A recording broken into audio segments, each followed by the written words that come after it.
Jobs es la plataforma de gestión operativa y del talento humano más completa de la región. Gestionamos absolutamente todos los procesos del área, asegurando hasta un 58% de ahorros por menos del 2% de un salario mínimo en cualquier país de la región. Como sé que no tenemos mucho tiempo el día de hoy, simplemente te voy a dar un abrebocas de todo lo que tenemos dentro de la plataforma, pero te invito a que si alguna de estas cosas te llama la atención y crees que podría tener un impacto positivo en tu organización o tienes necesidades específicas, no dudes en agendar un demo completamente gratis ingresando a nuestra página web. Estoy seguro que lo que tenemos te puede ayudar a crecer tu organización. Comenzando por la gestión administrativa, te permitirá estructurar el área para el crecimiento de tu empresa.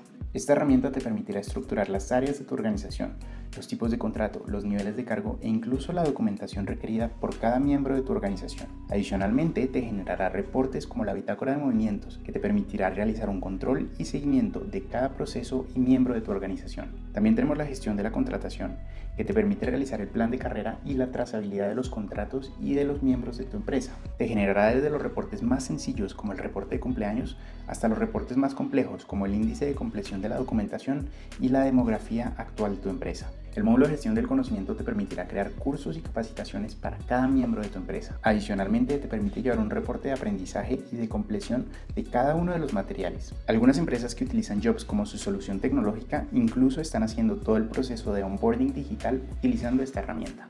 El módulo de experiencia del colaborador te permite llevar un control de todos los aspectos de salud y bienestar de los miembros de tu empresa, desde el reporte de COVID-19 hasta pausas activas digitales e incluso meditaciones guiadas para tus colaboradores. Finalmente, y uno de los que más gusta, es el módulo de gestión del desempeño, que te permite realizar encuestas de desempeño, competencias y cualitativas en cuestión de segundos y con el objetivo de que puedas obtener información en tiempo real del estado de tu organización y del desempeño de la misma. Estos son solo algunos de nuestros módulos, pero tenemos muchos más. Si algo de esto te ha llamado la atención, no pierdas la oportunidad de conocer cómo nuestra plataforma puede impactar positivamente el desempeño y crecimiento de tu organización. Ingresa a nuestra página web y agenda un demo completamente gratis.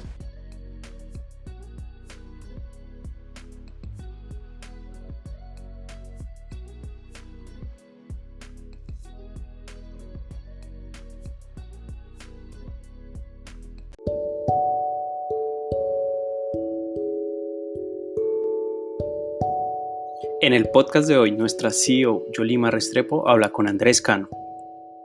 Andrés Cano es especialista en temas de emprendimiento tecnológico, quien se ha dedicado a transformar ideas en startups mediante la formación de emprendedores haciendo bootstrapping. Como fundador de Acanov y director de Startup México en Bogotá, ha invertido la mayoría de sus esfuerzos en la creación de nuevas tech startups en Latinoamérica. Acompáñenos.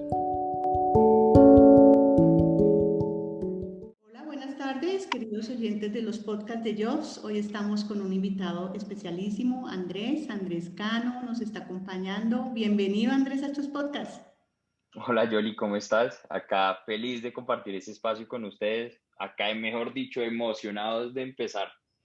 Bueno, en todos estos podcasts de este mes de abril estamos hablando de aprendizaje organizacional y estamos dando unos tips muy importantes para todos los emprendedores que nos escuchan, los directores de talento humano y esos miembros de juntas directivas que también necesitan implementar cambios en sus empresas, sobre todo después de esta pandemia de este año 2020 que no fue nada fácil para ninguno.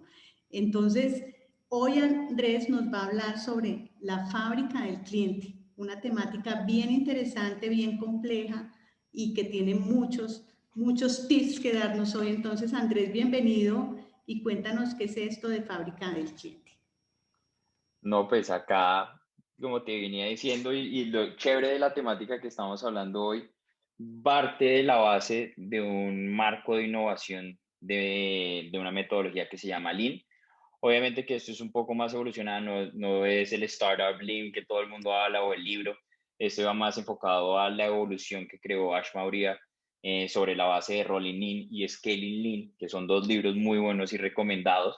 Eh, Ash Maurya se encarga de hablarnos de algo que se llama la fábrica de cliente y al mismo tiempo, pues en inglés se dice el Customer Factory. El Customer Factory lo que nos ayuda de alguna forma es cómo deberíamos nosotros entender nuestros negocios desde una etapa temprana o más avanzada. Ahora, ¿por qué decimos eso? Porque normalmente las empresas no entienden los negocios y los manejan más por áreas, más que entender cuáles son los focos de los macros importantes en la actividad de la consecución de un ingreso. Cuando hablo de la actividad de lo que tenemos que hacer, se va enfocando de todo el conjunto de actividades para la consecución de un ingreso que es enfocado en la atracción. De ahí más adelante estaré contando un poco más cómo lo vamos relacionando, pero la fábrica de cliente, para que lo podamos resumir, Jolly, viene siendo literal coger personas que son desconocidas, o sea, que tú no tienes ni siquiera información de ellos y volverlos en clientes felices. Entonces, ese proceso que pasa en la fábrica es coger ese input de personas que son una materia prima, que son desconocidos. El único enfoque y lo único que tiene que hacer un empresario o un emprendedor es hacer que el cliente salga siendo felices, ¿no? Sabemos que si tenemos clientes felices, volverán a comprarlos, pero con clientes que son o no están felices, pues lo más seguro que pueda llegar a pasar es que vas a tener una cancelación o de alguna forma no van a tener una recompra. Entonces, todo esto va como enfocado es, tu meta obviamente es vender, vender, vender, vender, y ese es el foco que nos meten a todos. Tenemos que vender, vender, vender, vender y vender, porque también nos criaron con un funnel que es lineal, ¿no? Entonces, ese funnel lineal lo que te hace de alguna forma es conciencia, consideración, decisión. Y nos han enseñado que siempre funcionamos así. Ahora hay otro tipo de enfoques, ¿no? Y el enfoque puede llegar a ser, ¿cómo hacemos nosotros para que las personas que nosotros les vendamos les podamos vender más? Entonces estamos con un ciclo donde el cliente debería estar en el medio y todos giramos y todas las áreas giramos en torno a él. Ahora, ¿a qué vamos con esto? A veces hay empresas que de pronto se gastan $10,000, vamos a decir 10 millones de pesos en adquisición, enfocado netamente en marketing. Yo hago una pregunta, ¿vale la pena solo gastarse esos $10,000 o 10 millones de pesos en una estrategia de marketing? O de pronto podríamos gastarnos 10 millones de pesos en Customer Success. Ese Customer Success es de alguna forma atrapar al cliente para que nunca se vaya, ¿no? Entonces, todas estas actividades es a donde nos lleva el Customer Factory. ¿Qué hace el Customer Factory o la fábrica de clientes? Te enseña que hay 5 áreas importantes dentro de un negocio. Entonces, tenemos que reflejar que la adquisición va reflejado con tu área de marketing. La activación es lo que tú ofreces como producto o servicio. Y el revenue, pues va ligado a toda la parte de los ingresos. Ahora tenemos dos salientes más para hacer ese ciclo que estoy hablando, que es la retención y los referidos. Ahora, hay muchas datas que manejan todas las empresas, pero todo el mundo dice, sí, yo tengo data, pero pues la tienen en cualquier lado y no le están generando valor. La data sin información no es nada. La data con información tiene valor. Entonces, ¿qué hacemos? ¿Cuántas personas, muchos digamos, o podemos hacernos las preguntas, si en este caso va ligado a las pymes, es decir, ¿saben ustedes actualmente quién es su mejor cliente o normalmente cuál es el lifetime value de sus clientes, el costo de adquisición?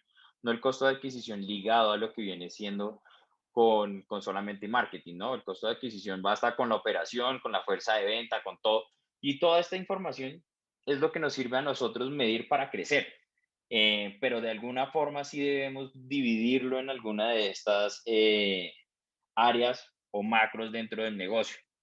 Eso es un poco donde se va ligando el Customer Factory. Un poco para irnos como más al detalle y como para no dejarlos, bueno, pero ¿qué está diciendo Andrés? Nos está dejando acá con, vamos a meternos un poco más adentro. Entonces, ¿qué hacemos? Este concepto que les estoy diciendo es prácticamente, es una estrategia que vamos a decir que el 10% o el 1% de todas las empresas en general lo aplican. Y si nos ponemos a ver las empresas que son exitosas, son todas más parecidas que no parecidas. ¿A qué voy con esto? Hacer un desglose de esta forma nos hace entender nuestras empresas no con métricas de vanidad, sino con conversiones, ¿no? Entonces tenemos que entender las conversiones que hay dentro de la adquisición a la activación. A veces, ¿qué pasa? Hemos podido estar con bastante contacto con distintos proyectos donde hemos podido entender que a veces nos enfocamos más como en nuestros productos, que de alguna forma como que nos olvidamos que el producto es algo que nosotros entendemos y todas estas personas que están desconocidas a veces no las sabemos activar. Entonces tenemos una tasa de deserción muy alta, que las personas a veces no entienden el producto que están usando o el servicio que están usando. Entonces, a veces, si tu estrategia tú te enfocas y haces demasiada inversión en adquisición y te llega una adquisición muy amplia a activar tu producto y estás viendo que nadie lo activó, entonces de alguna forma, pues mira, la estrategia sería más lógica, no nos gastemos plata en adquisición y miremos qué está pasando en la activación. Por eso es que es bueno entender la fábrica de cliente, no solo como para la consecución de los ingresos y las actividades, sino para entender dónde priorizar. Ahora, Y enfocándonos un... dónde priorizar? O sea, tu Exactamente, experiencia ha demostrado que cómo llegamos nosotros a saber dónde priorizar. exactamente porque pues a veces, si vamos a decir un caso para una startup, a veces las startups no tienen muchos recursos, entonces si nos enfocamos en una área equivocada, pues de pronto eso que tenían como capital, pues se pierde. O lo que pasa con la pyme es que a veces repiten acciones y es regla número uno, cualquier experimento que ustedes hagan dentro de sus empresas, si usted no ve ni un resultado, no lo vuelva a repetir. Pero lo digo por experiencia propia, que yo era, no, es que la pauta la hice mal, vamos a cambiar el mismo lenguaje, pero hagamos otro diseño porque entonces el diseño estaba muy feo. Error. Ahora, vuelvo a repetirlo y lo vuelvo a hacer entonces cambiando el texto, pero manejando la misma imagen. Estoy hablando como un ejercicio, un experimento en adquisición, en algo muy puntual, no en general de todo, como para que no nos quedemos con eso. Entonces es eso, es si tú hiciste algo, tú por lo menos tienes que tener, el experimento siempre tiene que ir vinculado con una hipótesis, ¿no? ¿A qué voy con esto? Siempre tienen que formularla es, considero que si hago A, debería pasar B, por ende C. Entonces tú vas resultando y vas viendo, bueno, defino el objetivo, lo defino por medio de una hipótesis y dentro de esa hipótesis le doy una métrica a la cual voy a medir, que cada experimento se puede medir de cualquier forma. Y ustedes constantemente van viendo cómo va evolucionando el experimento que están haciendo. Obviamente que en un solo intento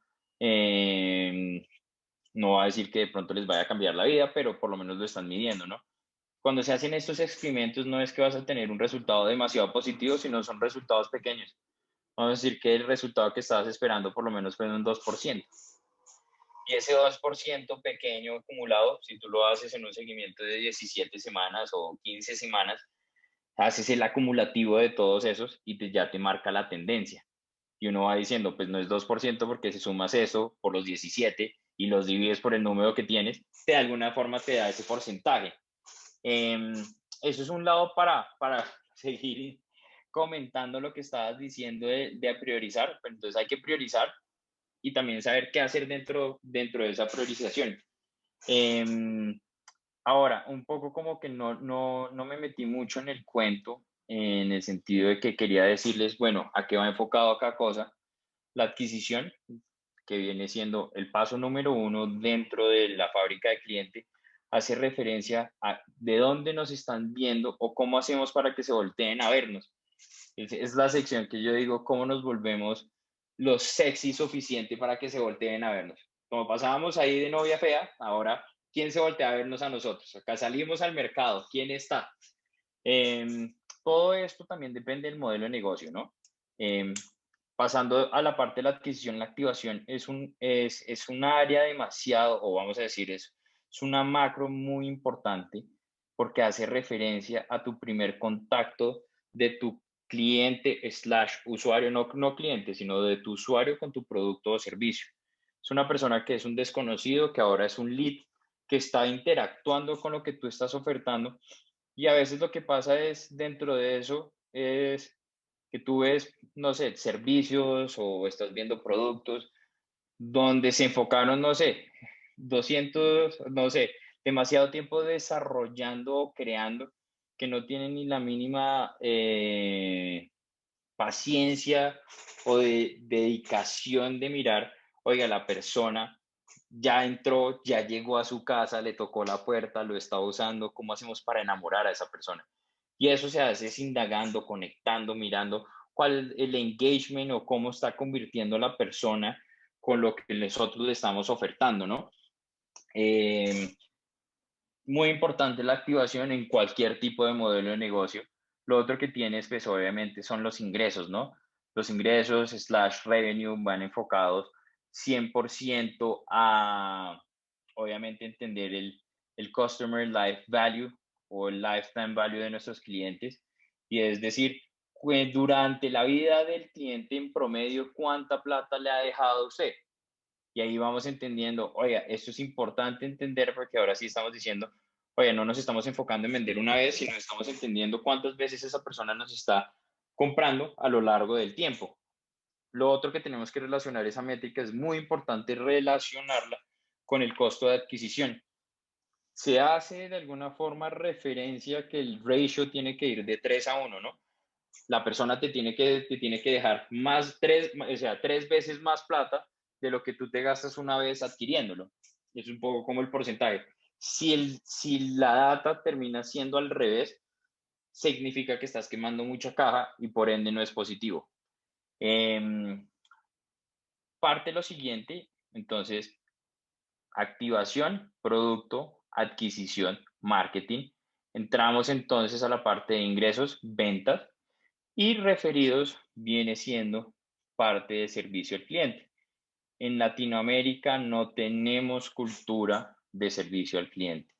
Y servicio al cliente son las estrategias que nos hace saber si nuestros clientes están dispuestos a referirnos o si de alguna forma están dispuestos a volver a comprarnos. Veamos a nuestros clientes como posibles promotores de nuestros negocios. Y eso es lo interesante.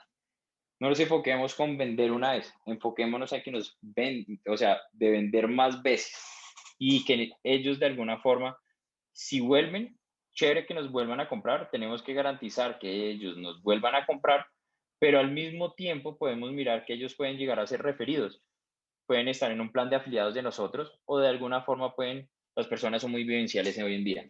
Entonces, si les fue bien en una experiencia contigo, lo más seguro es que lo puedan hasta mover por redes. Y parte de la misma teoría que siempre nos han enseñado a todos, una persona feliz le va a comentar a una persona. Una persona que le haya ido mal en algo le va a decir a 3 personas que no le sirvió para nada. Entonces, garanticemos eso. Y parte de saber cómo es el tema con servicio al cliente, Customer Success, hay una métrica muy importante que se llama el Net Promoter Score.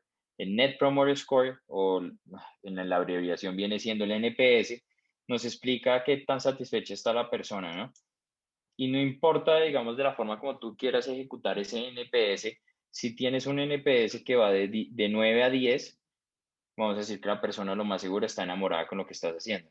Si tienes uno que va de 8 a 7, la persona está dudosa. Y si va debajo de 7, obviamente la escala siempre te preguntan de 1 a 10 cómo está su servicio. Entonces, si es debajo de 7, lo más seguro es que la persona vaya a cancelar y son estudios que ya está. Entonces, es importante implementar NPS dentro de nuestros negocios.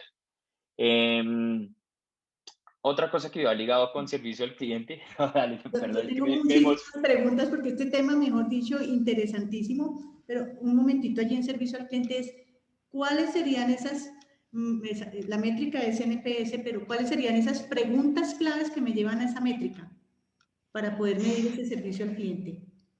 Hay muchas que quieres como indagar, ¿no? Entonces, hay un NPS que puede ser enfocado 100% al servicio que estás brindando o de pronto puedes entender la interacción de la persona con el producto. Tú eliges exactamente dónde generas valor monetizable. Entonces, ese valor monetizable que uno hace es entender exactamente dónde la persona percibe que yo le estoy generando valor a él. Que de pronto podemos dar servicios que son gratuitos, pero nosotros nos interesa saber no el servicio gratuito, sino el servicio que es pago, porque ahí es donde hacemos ese valor monetizable. Entonces, de pronto el NPS puede ser más en esa acción, porque tú puedes hacer 200 preguntas, se recomienda que el NPS sea como un big picture de lo que está haciendo, pero la pregunta que sea enfocada en el aspecto donde dejas ese valor monetizable. Gracias. Sigue con tu idea que traías, qué pena. No pasa. Ahí, entonces, servicio al cliente es algo muy importante que tenemos que implementar en todos dentro de nuestros negocios. Por eso, entonces, antes de seguir avanzando y si hacemos como ese recap de lo que venimos hablando, acá estamos hablando de distintas estrategias en todo lo que hemos venido hablando. Entonces, volvemos y hacemos la pregunta. ¿La única forma de crecer es metiéndole plata al marketing? No. Entonces, muchas de las estrategias, y es porque el enfoque que salen es así: saco producto y meto plata en marketing, saco producto y meto plata en marketing. No hay nada más. Entonces, todas estas cosas o este concepto de alguna forma nos abre el concepto. La atracción, que era lo que les quería venir a hablar, es simplemente la velocidad a la que generas ese valor monetizable y va ligado a todo el conjunto de actividades que necesitas hacer para la consecución de un ingreso. Eh, la atracción a veces todo el mundo lo relaciona y piensa que la atracción son números grandes, o sea, la atracción puede ser, mire, tu tracción va a ser mala si tienes 1 millón de usuarios, pero de ese millón de usuarios ninguno te paga. Pero tú puedes tener 10 usuarios muy buenos que te pagan constantemente, que el lifetime value de ellos es de por lo menos $1,000 o lo que sea. Y entonces ahí estás ligando y la atracción no importa el volumen, sino el valor que vas generando, ¿no? Entonces va conectado con todas estas cosas. Entonces yo por eso digo, y a veces también le recomiendo mucho a los emprendedores, que a veces se enfocan mucho en métricas de vanidad, ¿no? Entonces la métrica de vanidad, nos ponemos a hablar de usuarios registrados. Entonces usuarios registrados es una métrica que siempre va a crecer. No, no importa lo que hagas, siempre va a crecer. Entonces, y se encargan de contar esa historia. Todos los negocios tienen una cara distinta que contar. Yo prefiero que me cuenten, oiga, yo no tengo 10,000 usuarios, pero tengo 1,000 usuarios. De esos 1,000 usuarios, sé que por lo menos el 10% de ellos me están comprando. Vamos a decir entonces que son 100 usuarios pagos con recompra recurrente y llevo 4 años con mis usuarios. Entonces, bueno, para una startup no tanto, pero vamos a decir 1 año. Entonces, esa métrica genera muchísimo, o esa atracción reflejada en métricas, eh, dejan más que decir que nada, ¿no? Más que otra cosa que de pronto no está generando valor, pero nosotros nos conformamos como, claro, como vemos la J de crecimiento exponencial dentro de los registros, pues ahí es donde de pronto tenemos que enfocarnos en contar mejores historias, ¿no? Eh, Bien lo que estás diciendo, o sea, nada de métricas de Navidad, de vanidad, perdón. de, Las métricas son, porque esas métricas de vanidad, entonces, porque muchos dicen, no, es que yo hago las métricas porque estoy buscando inversionista y él se me va a fijar en esto. No, esa es una métrica que no sirve. Exacto. De hecho, los inversionistas son más sofisticados hoy en día y nadie les está pidiendo que tengan 200,000 usuarios. O sea, sabemos que ustedes empezaron o cualquier negocio empezó 1 año. Nadie está esperando que en 1 año tengan una base. No, lo único que uno espera es que tengan market profit y que por lo menos que lo que ya hayan salido del mercado esté generando valor. Entonces tú puedes mostrar ese mismo volumen en pequeña escala y con eso tienes, pero hay que saberlo explicar, porque ahí es entender bien la atracción y entender. Ahora, interesante que la conversación se haya desviado ahí, pero no se desvía porque va ligado a eso. El Customer Factory sirve para eso, sirve para que tú puedas tomar decisiones y puedas tomar o hacer eh, prácticamente planes que sean accionables más que planes que no sean accionables, porque a veces cuando uno ve los ingresos y eso, y lo tomas en aspectos financieros, siempre saldrán con la conclusión de, claro, es que yo hice mi business plan y entonces en mi modelo de negocio vi que el mercado yo le puedo llegar a no sé cuántos billones. Tú con eso nunca vas a poder hacer un plan accionable, porque ya sabes de por sí que el primero que estás haciendo, empezaste es un negocio y lo primero que quieres hacer es justificarlo ante un inversionista. Ese es el primer paso para, como decirla, embarrarla. Lo primero que tú tienes que hablar es contigo mismo, cuál es el plan que yo voy a accionar independiente del mercado, porque todos los estudios, y nos gastamos demasiado tiempo, porque ahí es donde entra la educación un poco, y uno se gasta demasiado tiempo. Yo me gastaba haciendo 80 páginas en un modelo de negocio, un business plan ahí aburridísimo y justificando el tamaño. Yo creo que hubiera podido gastarme el mismo tiempo que me gasté justificando el tamaño del mercado, lo hubiera hecho validando con un producto en el mercado. Eh, entonces, esos planes que son accionables no se pueden ejecutar con proyecciones tan grandes, porque esas proyecciones tan grandes no te dicen a qué ritmo deberías ir. Es cuando uno se crea un mínimo criterio de éxito, uno dice, de aquí a 3 años yo espero estar haciendo ta, ta, ta, y voy justificando cómo tengo que llegar a esa meta, sin importar, porque tú puedes de pronto de pronto con el entendimiento del tamaño del mercado, pues tú ya de por sí sabes que es un tamaño grande, o sea, ya sabes que son billones. Ahora, ¿cómo yo llego a esos billones? O de pronto esos billones que tú estabas esperando, de pronto es más chiquito de lo que tú querías. Entonces, todo eso es como más como un mindset que va interno para uno, pero para volver y no desviarnos tanto, todo eso que estamos hablando, de alguna forma el Customer Factory nos sirve a nosotros para hacer planes que sean accionables y al mismo tiempo justificar y entender nuestros negocios para comentarles a nuestros stakeholders o posibles inversionistas. Decirles, oiga, yo entiendo el negocio de esta forma y así funciona esto. Acá es mi orquesta y funciona de esta forma. ¿Le interesa? Entonces eso pasa mucho en Latinoamérica porque a veces hay muchas startups buenas, pero no son aptas para recibir capital porque no, unas de pronto legalmente no están constituidas, o sea, legalmente no son aptas para recibir capital o inversión. O hay otras que simplemente están haciendo todo mal porque no están sabiendo priorizar o no saben qué historia contar. Entonces hay distintas cosas que están pasando, ¿no? Y, bueno, y una pregunta ahí que yo te hago es, con toda la experiencia que tú tienes de asesoramiento en startups y de inversionistas, de manejo de inversionistas, ¿dónde está ahí el talento humano? En esta fábrica de cliente, ¿dónde ubico yo el talento humano? Porque En me esta puedes dar fábrica, adquisición, activación, ingresos, costos de adquisición, todos los referidos que es hacia el cliente. ¿Dónde está ese el, talento humano? ¿Cuál es ese énfasis que deben tener estas personas que están montando la metodología de fábrica del cliente para poder ver? pues pon que hay muchos, todos esos puntos van ligados con el talento humano, ¿no? El talento humano, sin duda, lo es todo en cualquier negocio. Eh, para emprendimientos que están empezando, pues a veces no cuentan con todos los recursos disponibles para tener el talento que se necesita y la gestión de estas, pero muchas de esas que crecen muy rápido, ¿no? Entonces a veces tú pasas en un emprendimiento que de pronto en 3 meses, y lo hemos visto nosotros, son 3 personas y ya te volteas a ver, son 12, te volteas a ver, son 18.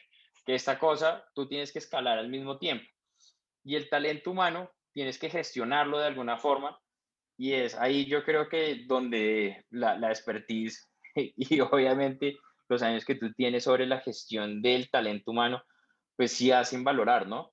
Que a veces pasan muy malas jugadas y uno dice, pues claro, como estoy empezando, entonces no sé cómo funciona, pero gestionar talento humano desde una etapa temprana y usando sistemas, porque la tecnología te mejora los procesos que son de papel y te hace que esos procesos que sean de papel de alguna forma sean más fáciles gestionables con plataformas como las de ustedes, donde obviamente les reduce a ustedes la fricción, ¿no? A veces tú te estás gastando mucho tiempo en cosas que no deberías estar gastándote y soluciones como la de ustedes pues viene siendo muy efectivas, ¿no?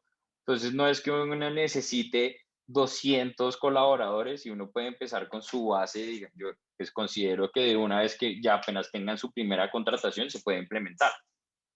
Claro, sí, ahí es donde entra Jobs a jugar un rol importante y lo hemos visto con nuestros clientes, los pequeños, los de 10, los de 15 personas, cogen el aplicativo y lo dimensionan de una forma que entra allí. Entonces, me queda claro cómo es esa metodología. ¿Se puede decir que es una metodología? Sí.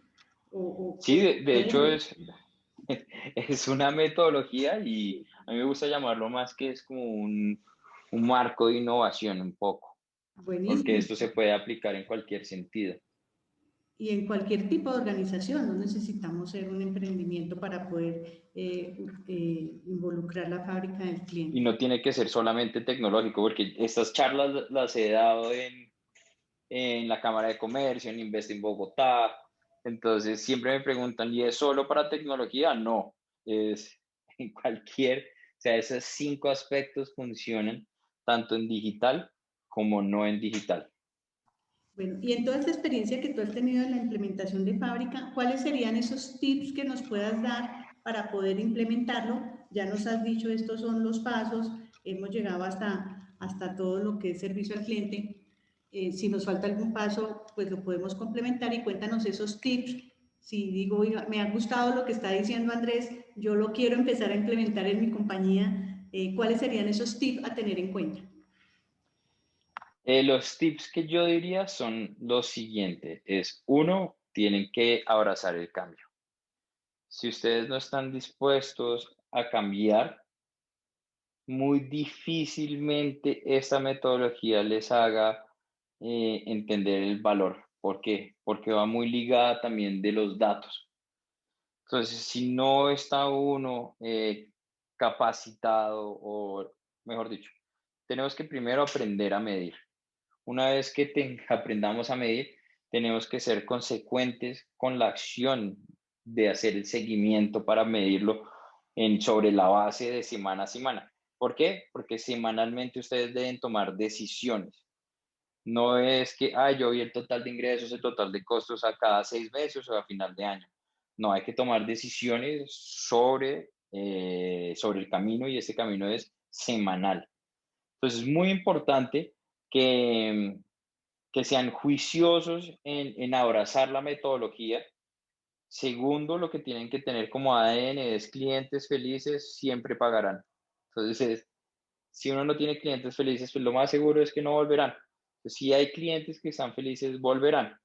Entonces, uno, adaptar la metodología. Dos, poner como el centro en el medio al cliente y volverlo feliz. Y tres, obviamente, vendría siendo pues también va ligado con la data, ¿no? Entender muy bien la atracción, entiendan las actividades que ustedes tienen que hacer para poder aprender a priorizar. Entonces, son las tres que yo diría que son las más adecuadas. Lo otro que yo también recomiendo es, oye, ¿y dónde puedo llegar a conocer esa información? La educación continua está abierta, no hay que hacer un MBA para aplicar eso. Si se leen un libro que se llama Running Lean o Scaling Lean de Ash Maurya, y están pues aplicarlo a veces es más distinto, pero, pero por ahí es el camino. Ok. Con toda pues, tu bagaje educativo y experiencia en otros países, ¿cuáles serían esas recomendaciones que nos darías acá para poder hacer el crecimiento de pequeñas y medianas empresas en Latinoamérica? Sé que es una pregunta muy amplia, pero tú has tenido esa experiencia y parte de tu formación hacia lo que enseñas, pues es eso. Entonces, yo sé que no es fácil, pero resúmenos un poco ese aprendizaje que debemos tener para poder expandir y consolidar en Latinoamérica. Yo creo que te vas a reír con las respuestas y si soy sincero. Yo soy profesional en el emprendimiento. O sea, yo estudié emprendimiento en Suffolk University, fui a Boston y la verdad no me sirvió para nada, para nada. Es más, me hizo más daño porque las primiparadas que hice fue por seguir la teoría y no, o sea, salí muy mal. Mi primer negocio lo hice en Boston. Yo rentaba apartamentos en Airbnb y alcancé a tener más de 20 apartamentos en Airbnb funcionando antes de graduarme, independiente. Y vivía tranquilo, vivía una vida muy buena, ganaba muy bien. Y después dije, bueno, me voy a graduar, pues estudié emprendimiento. Eso sí lo único que puedo rescatar. Que dije, bueno, si voy a estudiar emprendimiento y voy a salir de acá a trabajarle a alguien más, no, señor. Entonces por eso me puse a hacer lo que hice y después creé una aplicación, me gasté mucha plata en una aplicación donde no hay producto perfecto, no se maten la vida con un producto perfecto, su producto debe ser un producto mínimo viable que les ayude a facturar. Entre más rápido ustedes facturen, mejor.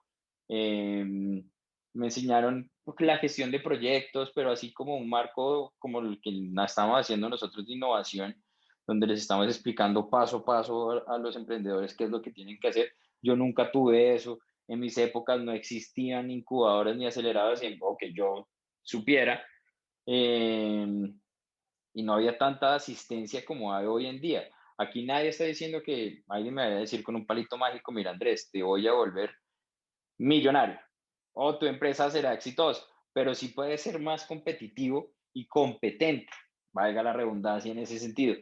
Eh, sí hay que de alguna forma, pues valoro obviamente la experiencia, la gente que conocí, el networking que hice, pero al día de hoy parte de lo que hago es una revolución o en el sentido es una crítica a la educación que recibí, porque no fue una educación ni primero ni económica, y al mismo tiempo fue una educación donde todo esto que estoy aprendiendo es simplemente eh, el, la manera en la que se debería hacer. Sí agradezco de alguna forma de escoger el switch americano de estudiar en una universidad americana donde eh, acá en nuestra lengua española romántica todo lo hacemos muy complicado, ¿no? Un correo, cualquier escribir, llegar de un punto A a un punto B, allá entre más sencillo y más simple, más rápido se mueven las cosas. Eso sí lo agradezco, pero de resto sí es una crítica literal con, o sea, no. Sí, hay una brecha muy grande entre lo que aprendiste y la práctica real, realmente como que has ya aprendido totalmente con la práctica. No, eso fue de primiparada tras mi primiparada y fue así.